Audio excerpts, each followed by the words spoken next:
ராகாப். அந்தப்படி ராகாப் என்னும் வேசியும் தூதர்களை ஏற்றுக்கொண்டு வேறு வழியாய் அனுப்பிவிட்ட போது கிரியைகளினாலே அல்லவோ நீதியுள்ளவள் ஆக்கப்பட்டாள். அந்தப்படி ராகாப் என்னும் வேசியும் தூதர்களை ஏற்றுக்கொண்டு வேறு வழியாய் அனுப்பிவிட்ட போது கிரியைகளினாலே அல்லவோ நீதியுள்ளவள் ஆக்கப்பட்டாள். பழைய ஏற்பாட்டு காலத்திலே ஆபிரகாம் விசுவாசத்திற்கு சிறந்த முன்மாதிரியாக ஜீவித்தார். கர்த்தர் அவரை அழைத்தபோது தான் செல்லுமிடம் இன்னதென்று தெரியாமலேயே கர்த்தருடைய அடிச்சுவடுகளை விசுவாசத்தினாலே பின்பற்றினார். தன்னுடைய ஜீவிய காலத்தில் பரிசுத்தராய் ஜீவித்தார். யாக்கோபு ஆபிரகாமின் விசுவாசத்தை பற்றி இங்கு சொல்லுகிறார். ஆபிரகாம் தேவனை விசுவாசித்தார், அது அவருக்கு நீதியாக எண்ணப்பட்டது என்று குறிப்பிடுகிறார்.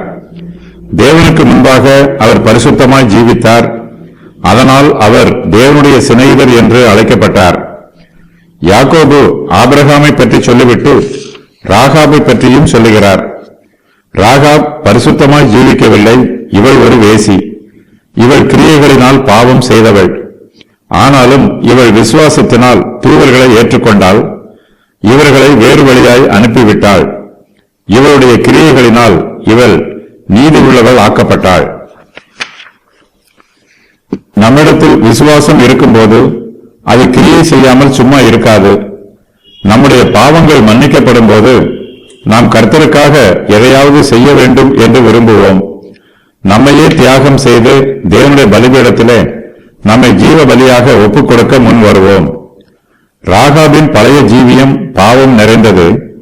கர்த்தர் அவருடைய பழைய பாவங்களையெல்லாம் மன்னித்தார். இப்போது அவள் புது ஜீவனை பெற்றிருக்கிறாள். விசுவாசத்தினால் ரட்சிக்கப்பட்டிருக்கிறாள்.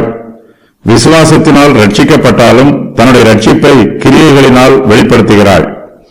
கர்த்தரை விசுவாசித்து தூதர்களை ஏற்றுக்கொண்டு வேறு வழியாய் அனுப்பிவிட்டாள். ராகாப் விசுவாசிக்கவும் செய்கிறாள், கிரியையும் நடப்பிக்கிறாள். ஆகையினால் மனுஷன் விசுவாசத்தினாலே மாத்திரமல்ல கிரியைகளினாலேயும் நீதிமான் ஆக்கப்படுகிறான்.